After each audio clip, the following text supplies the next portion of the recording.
One thing I want to point out that Bob pointed out, which is a very important point, is the fact that this is not called pattern before. Sometimes you might see a lot of that. And it's not called pattern new. We see very often recipe for some kind of warfare. And I think what we understand is that. One other thing before I get into the presentation, I would like to make a few comments. First of all, as I've already indicated, there's a large historical aspect, large historical content here. It's not that I wanted to look at the military per se in very strict sense. What I wanted to use it for is conflict in that environment is very sharp, and you bring out some very nice nuances, very nice subtleties. There's a large body of information, experience to draw. A couple other comments I'd like to make.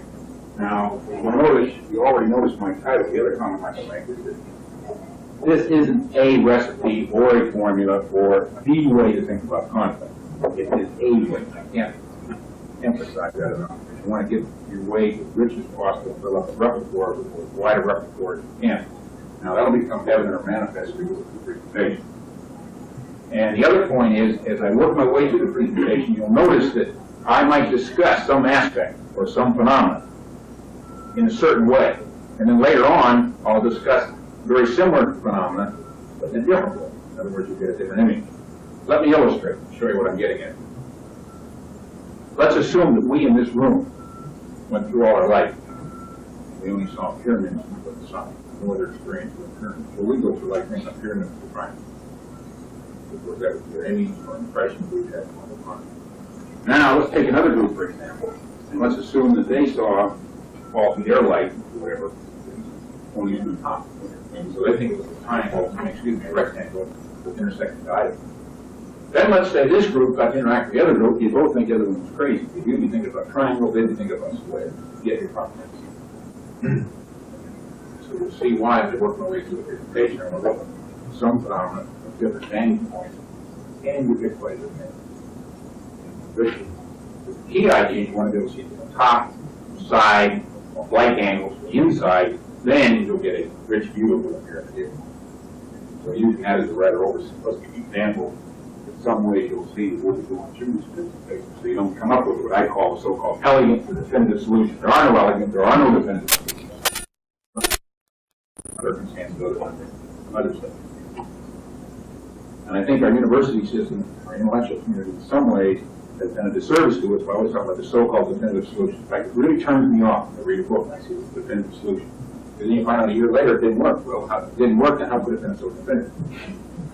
And so I think all you really want is something that's workable, used under the circumstances. Use one more comment before I go into the guidance presentation here. You'll also notice, as we work our way through the presentation, that I'll be taking wholes and breaking them down into bits and pieces, which normally we call analysis. And then I'll take bits and pieces and reconstruct wholes. And so you'll see as we're working our way through the presentation, throwing things apart, putting back together, throwing things apart, putting back together. In other words, an alternate sequence of analysis and synthesis, whereby we're trying to get a richer and richer picture. So we're not only trying to understand what's going on, but we're also trying to evolve a pattern or a framework or an image. It might be different. So you'll see the work of our presentation. With that, enough said, let's get into the I move this up.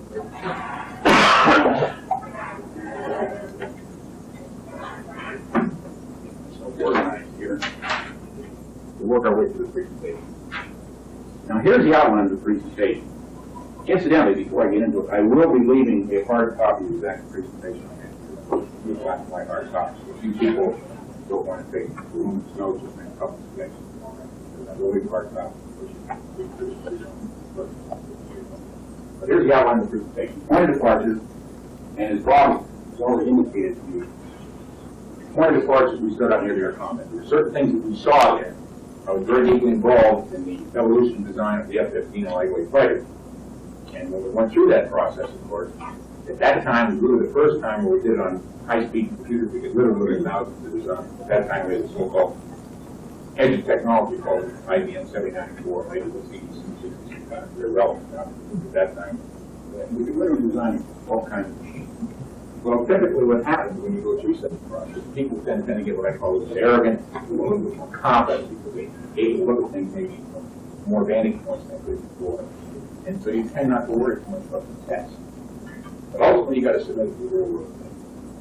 And typically what happens is, some things are right, some things don't work out. And so then what the community likes to do, then they say, well, we'll do anomalies, of course, and you sweep it under the rug, because after all, you got to schedule a program. You don't want to interrupt this cash flow, you don't want to interrupt the program. You're trying to push now on. But it's been my experience when you do something like that, these anomalies have a habit of getting what I call fame, which is very troublesome later on. And many will be clean, yeah. Many of you people seem to put put stuff off later on and it's wiped out. You're going to see these anomalies. You better pay attention, even if you don't understand. That was one of the reasons people didn't understand it. They just wanted to have to go away because they said nobody else understood. But eventually people do get understand. And then you have very serious risks. So that's what happens. The result of that then, why of course this stuff threw me into what I call historical investigation. Now, you notice the term I use here, historical snapshot. Why, no matter how much history you read, there's always body more. So you can only look at it in a certain snapshot form, put it together, and see what you think. And we've already indicated it's the longest portion of my presentation. Once again, remember I'm going through the sequence of analysis and synthesis to try to not only understand what's happening, but moving for another impression, to which we'll see what I like to call a lens, which is different than as before. As a result of that process, we can evolve or develop what I call categories of functions, not static, very dynamic categories. And I'll show you in the next chart what those categories are. And some of you see in the newspaper, people don't even realize that they're functions. You've seen certain things. And you see this is very powerful in relationships associated with particular things. And that's what I will do. That will come later on in the presentation. Remember, we'll work our way forward. We're building the picture until finally we see those categories. And then I go into what I call a supersynthesis. In other words, I just grab all the stuff, try to get overall super image for supersynthesis of what's going on. So we get a real good lens to some other tools. Now, that gives us a picture. In the next chart, I'll tell you those key things that we're looking for will be in that synthesis. Now, as a result of that, in effect, we do have a new lens. So then I go back to two different instances, look at military history. So I've got different kinds of lenses. Now I want to look at certain events or certain phenomena that took place. Guess what? You look at the world with one kind of a lens, you get one kind of an image. You look at the world with a different kind of a lens, you get a different kind of an image. And so you see, by looking at the same phenomenon, you can draw off different interpretations or a different idea of what occurred. Even at the same image. Because remember, we're a prisoner of our own images, our own filters, our own views in our mind. We tend to see them. We'll look through them in order to interpret them. So we'll do that. Then what I do after look is I go into what I call a supercondensation, perhaps pie chart. In other words, they just squeegee everything down and say, what are those things we've really been looking at? I'll show you that. Of course, at this point you say, well, gee, why don't we throw Boyd out of here and just go to the wrap-up section and save this whole thing on the presentation? That's the normal way. But unfortunately, if we did that and I showed you the wrap-up at first, it wouldn't have much meaning to you. Because remember, the meaning was built up by going through this. When you're looking at it from a different frame of reference, you see the words, you say, if you understand English, you say, what is all that? So we've got to build up. In other words, that's the right capacity for here to get. You'll see that. Then you have to go through, you say, yeah, these are very significant. These are the kind of things you have to pay attention to. At least you're going to have this sort of impression through which you're going to view the world of competition. Now you'll notice I have another term down here called epilogue. Well, as I went through the presentation, I became a little bit unsettled because unconsciously or consciously, or in a sort of a subdued sense, I was juxtapositioning the ideas that I was circling out versus the so-called principles of war. Or, those things are really grounded in stone. These things don't go quite the same. So what I'm going to do in the epilogue, I'm going to take on the principles of war. You'll notice as I work my way through, I'll have some rather sharp comments about the principle of war, and you'll see why I think which caused me to really go back and look. Go ahead. You might tell us, are you going to tell us what the principle? Oh yeah, okay, I'll show you what the principles are. And what you're going to find out, the problem is there is no one set of principles. Different countries have different principles.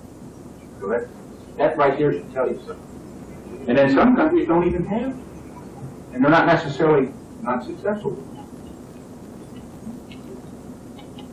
So when to keep that in mind. Yet we have this august body in this country, you know, the high priests don't want to let those principles work out.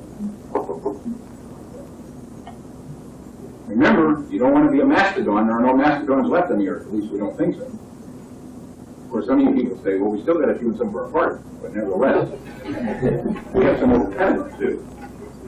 But I'm trying to point that out. You don't want to hold on things too tightly, so you can't see the world through a different image. That doesn't mean you want to throw all your traditions out either. For the body experience. Now, the sources I won't brief off you. You'll see looking back all the sources on here. So with that in mind, let's start talking to our presentation. Now, this is what I call the focus and direction of the presentation to kind of give you a little quick overview of what we're doing. And the actual immediate mission we're trying to do. One, what we want to do is what I call make manifest and make evident this aspect of conflict: moral, mental, physical conflict. In other words, you can think of these as three categories of conflict: moral, mental, physical. We're going to talk about three categories.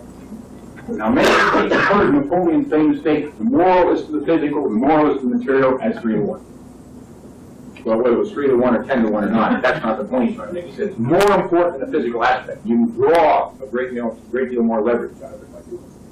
What we want to do, we see that nice statement, we want to put pressure on it. What are we really talking about when we're talking about we have moral strength, we have moral authority, we have moral value, how we can use those in conflict? So we get that moral leverage. We want to put pressure on it. We're going to work our way through that. We work our way through yourself in the presentation. Now, as it turns out, since we start military combat, we'll be primarily starting on the mental. Fighter pilots, one working against the other, is very much of a mental team. And then as we start looking back in military history, we'll pick up the physical for early military history. And then we'll start weaving them together. Start letting one interact with the other. Then when we get back to categories of conflict, we're going to go specifically look at those kinds of things and draw out, I like to think of some rather important features, things you really want to think of. The next point is know what I'm referring to here, or we call it bullets, I know you call them or not. Pattern for successful operation.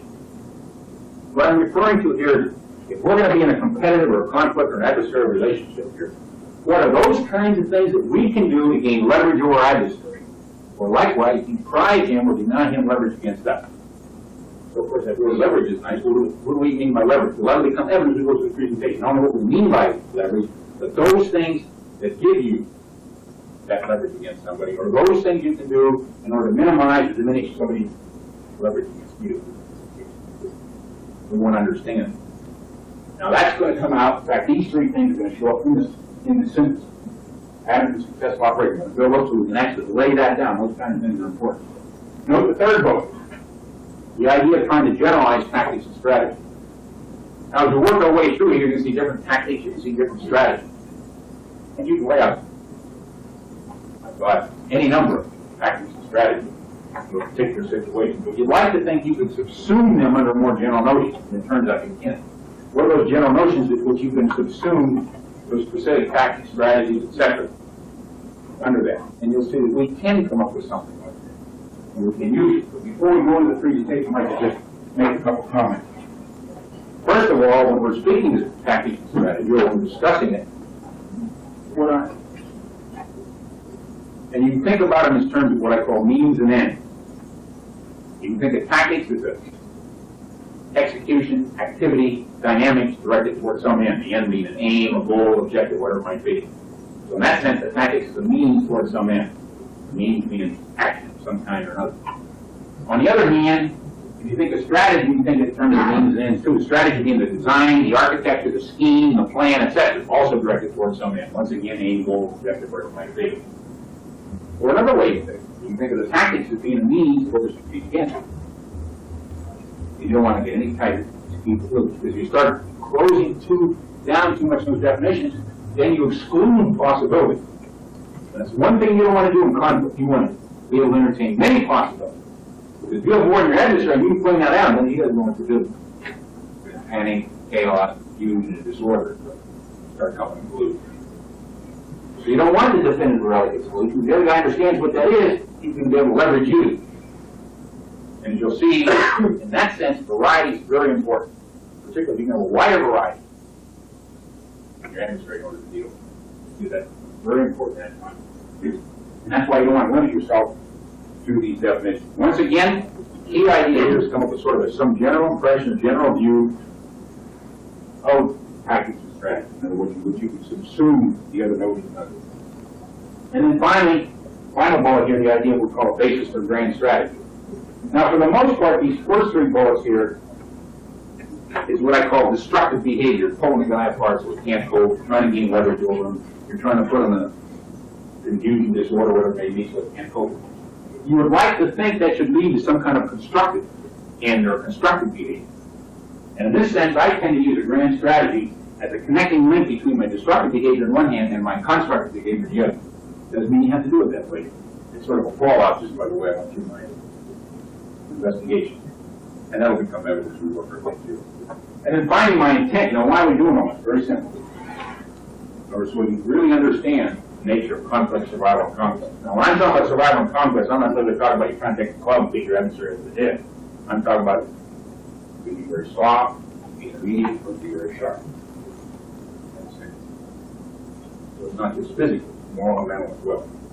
You can cope with competitive pressure. You can deal with that environment you're trying to deal with. Okay, so that's sort of the character of the presentation. With that in mind, then let's go to our first point or outline, point of departure here. As I've already indicated, I was very deeply involved in the evolution design of the F-15 lightweight fighter. As also I've already indicated, we had some problems there. And the key thing is, even though we have all this theory, eventually we have to face up to the real world tests. We came up with certain anomalies. We explain those anomalies. It took some time. So I'm just going to give you some insight. One of the, what you'll think is a very trivial statement, but at the time was not when we were investigating. So out of that activity, we came up with this sort of a generalization in a related statement. The fact we needed a fighter, I'll explain these terms in a minute, that can both lose energy and gain energy more quickly without turning an edge. So before we can deal with that statement, what do I mean by energy?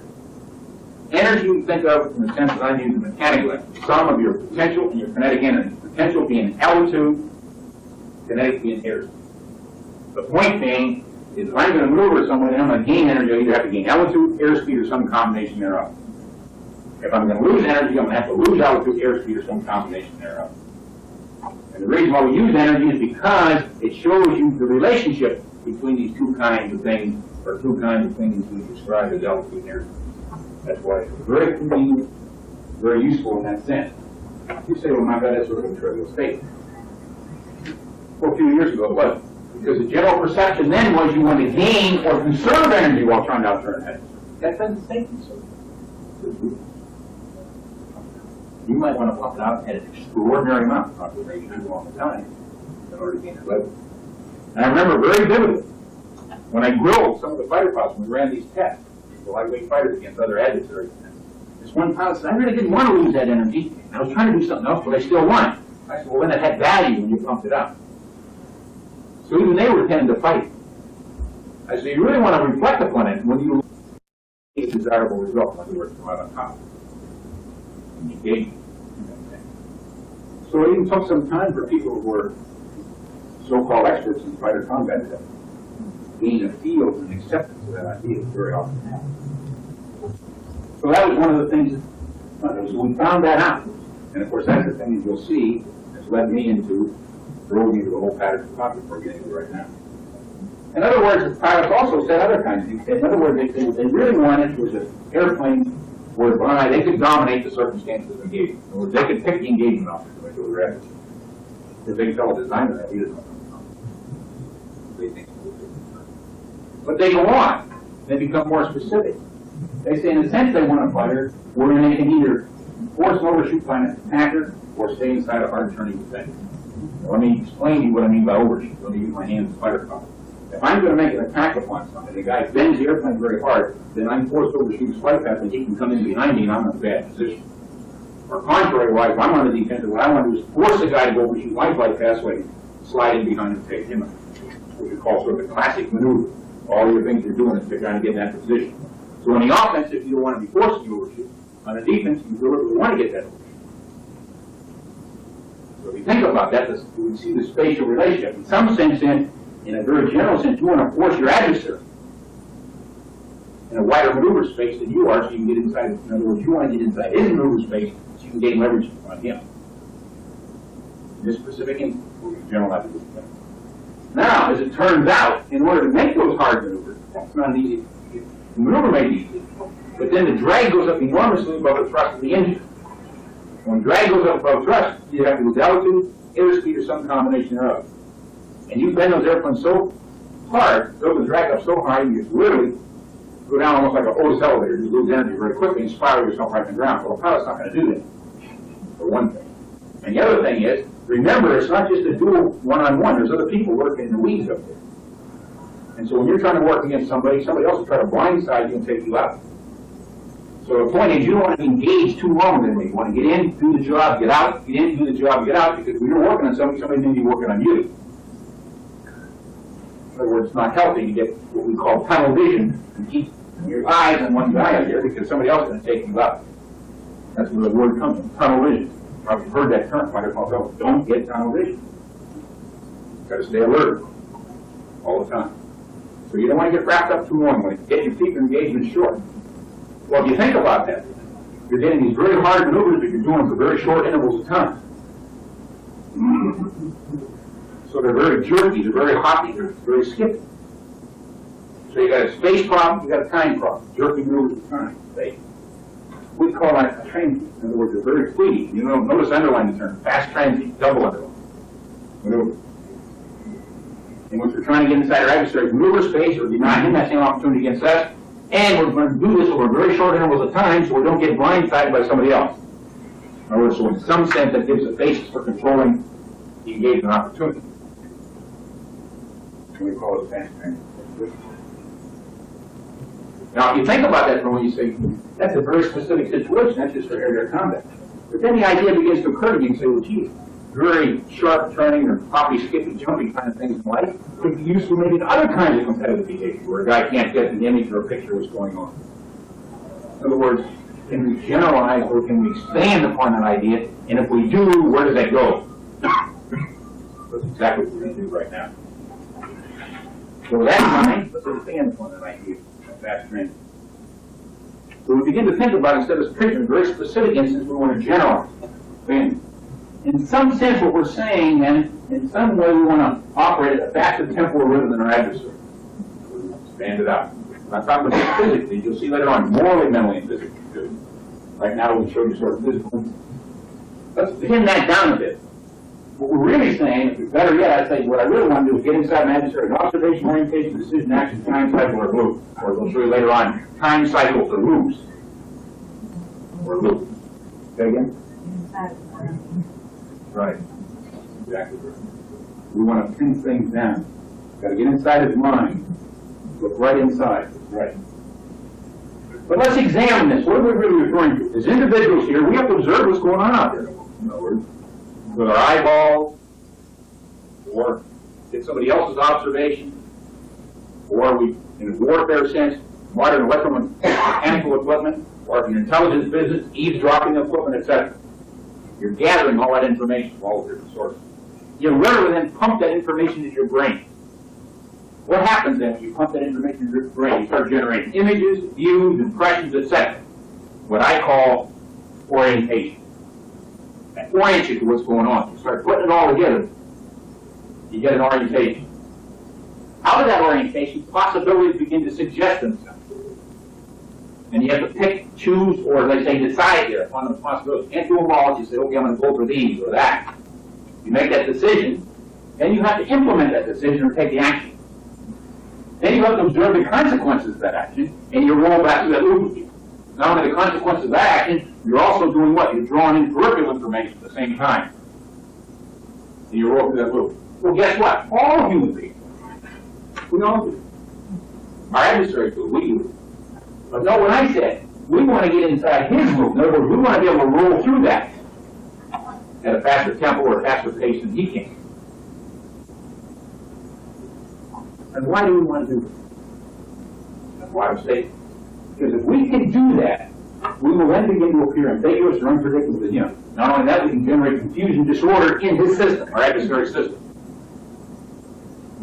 Now let's get a deeper sense of that why after double. Because if you can do that, he will be unable to generate those appropriate images and pictures that agree with that unfolding phenomenon, both menacing and fascinating. No, I got them both